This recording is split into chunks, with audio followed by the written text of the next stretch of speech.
salaamaaleykum wa rahmatullah ñu ngi leen di nuyu di leen siyaara di leen ñaanal jàmm ak sutura su yaatu. mu mel ni tey nag dañoo am yéene waxtaan ci li nga xam ne day ay jafe-jafe ci wàllum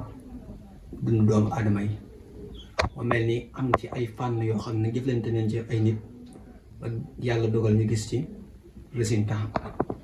mooy li nga xam ni wàllum néew kàttan yàlla may ñu am ci ay garab yoo xam ne def nañ ko ci yu am solo yi nga xam ne ñi ko jëfandikoo nag moom ñoo ko wax ndax résultat bi foo ko takk weesu na ko mooy ci garabu néew kàttan gi wala wàllum ñi nga xam ne nii dañ dul yëg bànneex waaw ak ñi nga xam ne yàlla dogal na ni dañuy bëgg a sëy waaye suñ borom dogalagul loola képp koo xam ne day am jafe-jafe ci wàllu googu mu mel ni da nga am lu mel ni ay faru rab ak yooyu su yàlla dogalee ñu jëflante incha allah rabbi yàlla mën naa dogal balaa yàgg di nga dégg alxayri.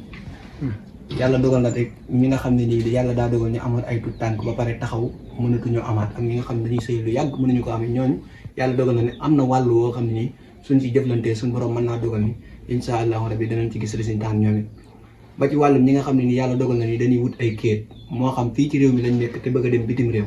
wala ñi nga xam ne dañoo nekk ci biir réew ma bëgg ay kéet pour dellusiwaat ci réew yi jóge woon yooyu yëpp nag mu mel ni am nañ ay nit ñoo xam ne jëflante nañ ci ñoom ci wàllu googu ba it yàlla suturaal nañ ci bu baax a baax wax dëgg yàlla am ñun nag moom duñ ndam waaye kun jëflanteel bu paree dina xam ne liñ jëflanteel dina xam ni lii nii wax dëgg yàlla ki ko mën bokk te ki koy jéem wax dëgg yàlla ñun nag képp koo xam ne ni yàlla dogal na ni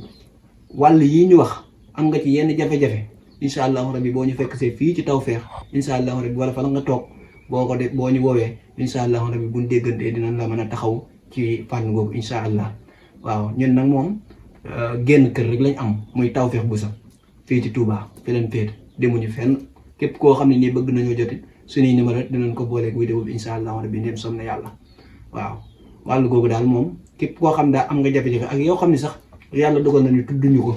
te xëy na maanaam bu dee wàllum vidéo moom képp kenn mënut a tudd lépp waaye nag buñ ci defee ay jukki rek dana mën a yóbbaale yi nga xam ne nii léewul képp koo xam daa am na benn yitte boo xam ne nii jëm na ci wàllum ñaan suñu borom wala mu jëm ci wàllum ay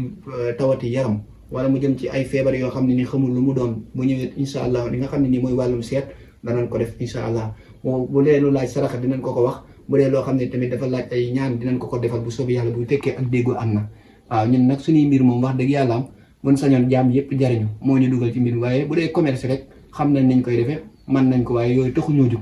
moo tax képp koo xam ne daal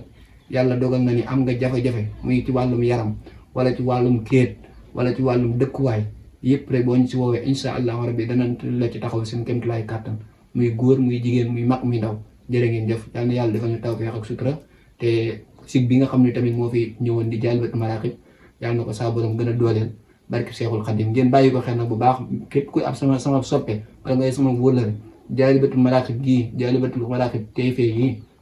na ngeen koy bàyyi xel bu baax di abonné taw di ko partagé gën ko Marakhib TV gii képp koo xam ne daal sama soppe nga wala ngay sama wóllare na nga ci abonné te fexe di ko partagé di ko sem ndax muy gën a yokk doole ji bu baax a baax ndax ñoom it seenu liggéey lu am solo la ndax dinañ fiy dugal ay wàllum